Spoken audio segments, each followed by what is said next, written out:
على الرغم من محاولات المدعو حكم المباراة محمد فاروق ومساعديه البائسة اليائسة في هد وهز صمود وسيطرة نادي القرن على مجريات المباراة بشوطيها الأول والثاني، إلا أن النادي الأهلي هو الأهلي دائما أبطل كل هذه المحاولات وخرج منتصرا من معركة برج العرب بنتيجة 2-0 مع الرأفة.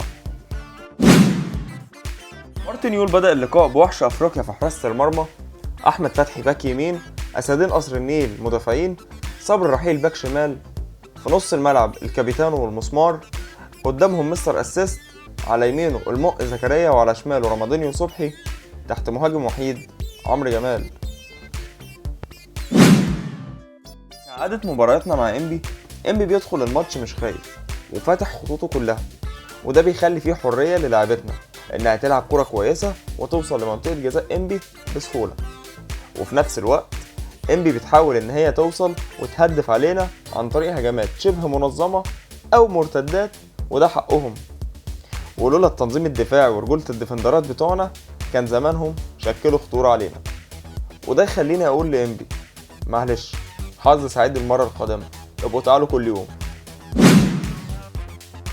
في الشوط الأول حاولنا كتير، استحوذنا أكتر، جربنا نشوط ونعرض بس مفيش فايدة، لغاية لما ربنا فرجها وجه رمضان صبحي كالعادة يعني وحلها لنا.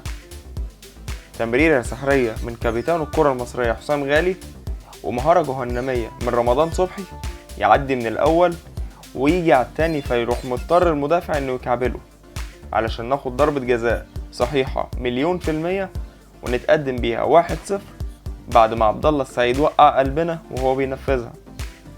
صحيح، بالمناسبة ضربة الجزاء ديت لاعب إنبي كان يستحق عليها انذار، بس نقول ايه بس، لا تعليق.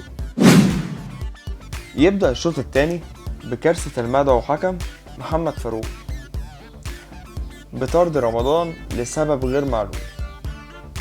نقرا بعد الماتش انه سمع رمضان بيشتم لعيب اسمه رانيا صبري، ايوه اللي مربي شعر ده، بين الشوطين، فقرر انه يعمل فيها راجل ويطرده الشوط الثاني. المشكلة بقى اني قريت ان رانيا صبري هو اللي بدأ الشتيمة، حيث بدأ بشتيمة رمضان صبحي بالأم مرتين على التوالي قدام المدعو حكم محمد فاروق ومساعديه، وهو راح مكبر دماغه، ولما رمضان رد الشتيمة راح طرده. وده يخلينا نسأل نفسنا السؤال، عمرك شفت سفالة أكتر من كده؟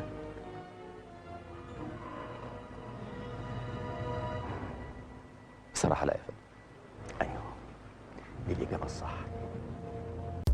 ألف ب تحكيم في أوروبا والدول المتقدمة، الحكم لما بيقابل موقف زي اللي حصل مع رمضان صبحي ورانيا صبري دوت بيعمل حل من 3: 1، يا إما بيحذر شفوي اللاعبين الاتنين، 2، بيدي كارت أصفر أو كارت أحمر للاعبين الاتنين برضو، 3، بيكبر دماغه علشان الأمور تمشي بسلام. وهو ده الحل الأقرب، خصوصا إنه كان بين الشوطين يعني محدش شايف ولا سامع أي حاجة، إنما الحكم المصري معروف بجبروته وتعريضه وخروجه عن المألوف وطرد رمضان. استمر مسلسل استفزاز لعيبة إنبي للاعيبة الأهلي، خصوصا من المدعو رانيا صبري، واستمرت معاه اكتفاء المدعو حكم محمد فاروق بالمشاهدة بدون حتى ما يطلع انذار لأي حد. الكرة فضلت رايحة جاية من هنا لهناك، وهجمات هنا وهجمات هناك، لغاية ما جالنا فاول على حدود منطقة جزاء إنبي، وربنا كافئ المجتهد مؤمن زكريا بجول مهم جدا في وقت زي ده علشان يستعيد ثقته في نفسه أكتر وأكتر. وده بيثبت لنا إن لكل مجتهد نصيب. وبعدين توالى مسلسل تضييع الهجمات من لاعبتنا، وليد ضيع، وإيفونا ضيع، عمرو جمال قبل ما يطلع ضيع، وفتحي ضيع، وغالي ضيع، وأنا عايز شريف إكرامي حقيقي انت حيرتني معاك، مرة مستواك نازل جدا ومرة تانية نجم من نجوم الماتش، بل نجم الماتش الأول.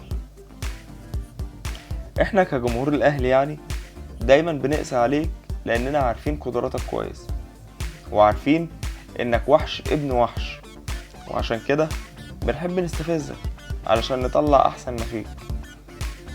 محدش فينا يقدر ينكر إن لولاك النهاردة كان زمان نتيجة الماتش غير،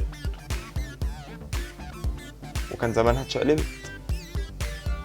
فلو سمحت ثبت مستواك ده، لأن هو ده مستوى حارس مرمى نادي القرن الأساسي، واللي الطبيعي بيكون هو حارس مرمى منتخب مصر الأساسي. ركز يا وحش لأنك تقدر. رسالة لكل أندية الدوري المصري، يا ريت تتعلموا من إنبي إزاي تلعبوا ماتش مفتوح قدام الأهلي علشان يطلع ماتش كرويا مقبول، مش عقيم زي ما بتعملوا وتدافعوا بكل الفريق. حقيقي الماتشات التانية بتطلع وحشة جدا ما تتشافش. ايا كان من الغلطات التحكيمية اللي المدعو محمد فاروق عملها النهاردة، انما ازاي كورة زي دي ما تتحسبش جول؟ ها ازاي؟ هو الغلطات التحكيمية جزء من اللعبة، بس مش كده يعني، دي يراها اي كفيف على رأي هنيدي. عموما احب اقول لكم ما تحاولوش، مهما عملتوا الدرع راجع بيته غصب عن عين اي حد. خد لي بالك انت، اي حد